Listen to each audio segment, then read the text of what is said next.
Unit 9 of the preparatory level, Succeeding at the Piano, 2nd edition.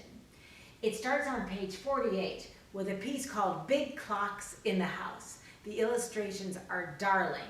The teacher duet part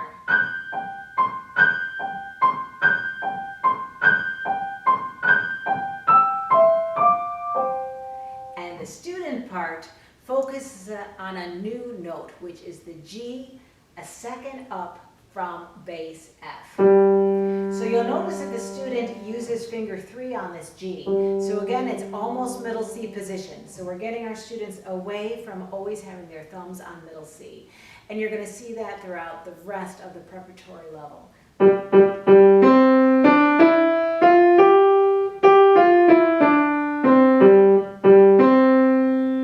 Grandfather clock begins to chime. It never fails to tell the time. Grandmother clocks across the way. Softly she gongs throughout the day. On the next page is a focus on G, A, and B. So in the last unit, the students were focusing on D, E, and F between the two guide notes in the treble clef. And here the students are in this unit focusing on G, A, and B between the two guide notes in the bass clef.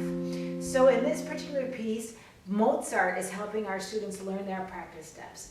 Point to each note and count out loud. 1, 2, 3, 1, 2, 3. Then point and say the words. Deep in the forest on a clear night, millions of stars are such a great sight. And again, trace the notes so that the student understands. We have the students trace the notes with a pencil so they understand where the seconds are going up and down and which notes are repeated. So this piece goes like this.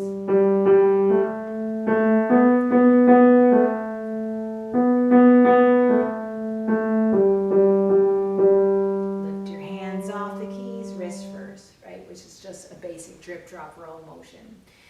Wonderful little teacher duet part in the treble clef, right? Students absolutely love the duet parts of Succeeding at the Piano.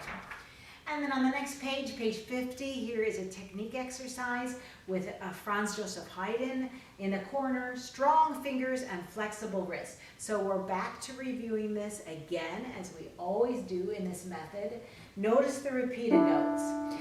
Bunnies hop everywhere on our lawn. So we want to make sure our students understand that the wrist is like a hinge or a spring, right? And for them to feel that dripping, dropping, and then rolling forward, they need to feel like the wrist is springing up as well as forward. And we say, watch out for dents, right? So that we do not have those collapsed joints right here at the end of the fingers. And then the student does the exact same thing in the left hand. I will say it's really important for students to memorize these technical exercises. They're so simple. And in this way, they can actually watch themselves play like this. The last piece in this unit is called Brave Sioux Warrior. And here the students are learning the A in the bass clef.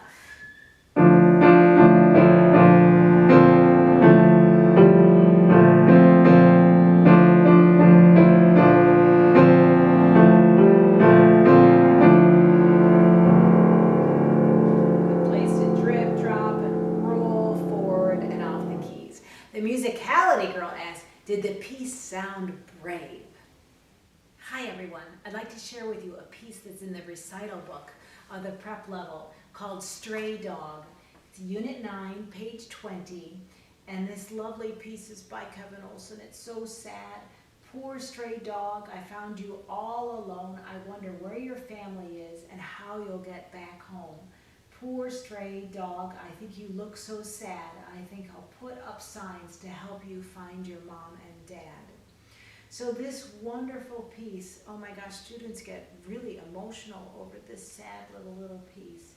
The students are reviewing the B below middle C in the bass clef and the new note of the A below B. So we ask students to block this second interval so that they can see this lovely letter C between fingers 1 and 2 for good hand shape. Have the students show you their 4 little hills of those 4 knuckles. And this lovely piece goes like this.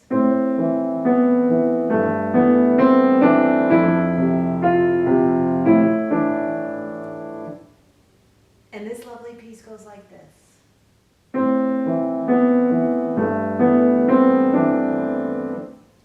And this lovely piece goes like this.